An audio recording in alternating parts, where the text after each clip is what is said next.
রাজনৈতিকভাবে যদি কেউ অবদান রেখে থাকে, সবচেয়ে বড় অবদান রেখেছে আমাদের ছাত্রদল। কেউ যদি নোংরা কথা বলে, সেটা নোংরা জবাব দেয়া আমাদের দায়িত্ব না।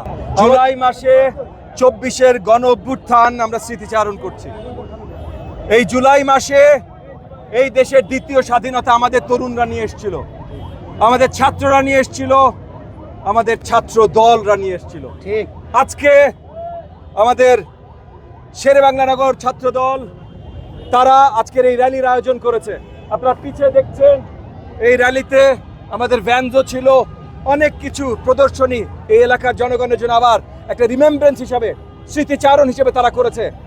আমরা অনেক সময় ভুলে যাই, পার্লামেন্টে কথা হয়, মিডিয়াতে কথা হয়, অনেকে অনেক কৃতিত্ব নেয় জুলাইয়ের গণ অভ্যুত্থানের জন্য।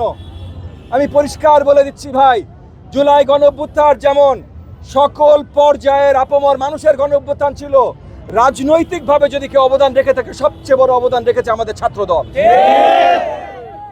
আপনারা যারা আমার নিউজ মিডিয়ার ভাইয়েরা 36শে জুলাইয়ের পর যারা হাসপাতাল ভিজিটে গেছেন, আপনারাও দেখেছেন প্রত্যেকটা ক্যাবিনে, প্রত্যেকটা ওয়ার্ডে, প্রত্যেকটা বিছানায় সবচেয়ে বেশি ছিল আমার ছাত্র দলের। আজকে যে এখানে আমাদের সাথে দাঁড়িয়ে আছে, আমাদের এখানে ওভারঅল আমার ছাত্র দলের 143-এর উপরে শহীদ হয়েছে।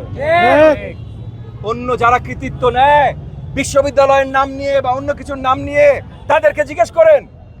কারোর অবদান ছোট করছি না, কিন্তু কোন বিশ্ববিদ্যালয়ে কত শহীদ আছে? আমার ছাত্র দলের 143-এর উপরে শুধু ছাত্র দলের শহীদ আছে, আমার যুব দলের শহীদ আছে, আমার স্বেচ্ছাসেবক দলের শহীদ আছে, প্রচুর শহীদ আছে। সেটার কথা বলছি না, বলছি অবদান যদি গুনতে হয়, তাহলে যারা সবচেয়ে বেশি অবদানের প্রতিকৃতি রেখে গেছে, তাদেরকেই সবচেয়ে বড় অবদান হিসেবে ধরতে হবে।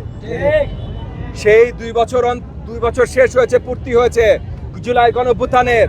সেই 2 বছর ধরেই দেখছি, একসময় অন্তর্বর্তীকালীন সরকারের সময় দেখেছি অনেকে কৃতিত্ব নিচ্ছে, কে নাকি মাস্টার মাইন্ড, কারা নাকি এটা ঘটিয়েছে। কিন্তু যারা আসলে রাজপথে রক্ত দিয়েছে, আজকে আমার পাশে যারা দাঁড়িয়ে আছে, আমার মহানগরের নেতা, আমার শেরেবাংলার নেতা, তারা সকলে আহত হয়েছে। আমাদের কর্মীরা যারা দাঁড়িয়ে আছে, সকলে আহত হয়েছে। এবং তারা, আপনাদের মনে আছে কিনা, পার্লামেন্টে আমাদের পানি সম্পদ মন্ত্রী একটা কথা বলেছিল যে আমি শুধু জুলাই যোদ্ধা না, আমি মের যোদ্ধা, মার্চের যোদ্ধা, জানুয়ারির যোদ্ধা, 24-এর যোদ্ধা, 20-এর যোদ্ধা।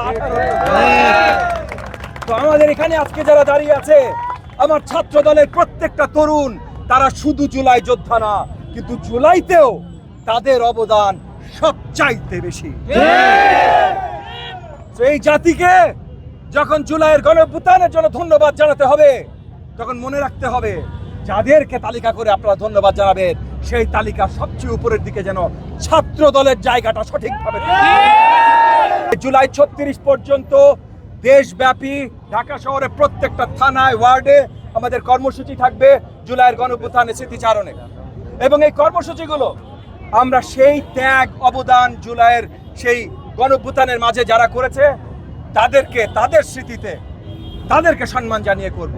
এবং সেই জায়গায় আমরা মনে রাখবো সঠিক গণ অভ্যুত্থানের নায়ক কারা ছিল। আপামর জনগণ ছিল, তরুণরা ছিল, এই যে আমার ছাত্র দলের যে ছাত্র সৈনিক আছে, তারা ছিল। কেউ যদি নোংরা কথা বলে, সেটা নোংরা জবাব দেয়া আমাদের দায়িত্ব না। আমাদের দায়িত্ব আমাদের কাজ করা। আপনাদের মনে রাখা উচিত, আজ থেকে 2 বছর আগে যখন আসলে জুলাই গণ অভ্যুত্থান আন্দোলন আমরা শুরু করেছিলাম, চলছিল, এরা সবাই রাজপথে ছিল, আমরা সবাই রাজপথে ছিলাম, তখনও অনেকে অনেক কটূক্তি করছিল। এগুলো গায়ে নেবার বিষয় না। আরেকটা জিনিস মনে রাখতে হবে, এখন বাংলাদেশ স্বাধীন, জবাবদিহিতামূলক গণতন্ত্র বিস্তার করে এখন বাংলাদেশে। সো কেউ যদি ভুল, দুষ্ট কথাও বলতে চায়, সেটারও স্বাধীনতা তাদেরকে দেয়া হয়েছে। তারা বলতে পারে, কিন্তু তারা যখন এই ধরনের নোংরা কথা বলবে, তখন জনগণের মাঝেও তাদের পরিচিতি চলে আসবে, কে সঠিক, কে ভুল, কে জনগণের জন্য দাঁড়ায়, কে গণতন্ত্রের জন্য দাঁড়ায়, আর কে গণতন্ত্র বিরোধী, ফাঁসিবাদের জন্য দাঁড়ায়। স্বাধীনতার অপর নাম জিয়াউর রহমান, গণতন্ত্রের অপর নাম জিয়াউর রহমান, স্বাধীনতার অপর নাম জিয়াউর রহমান।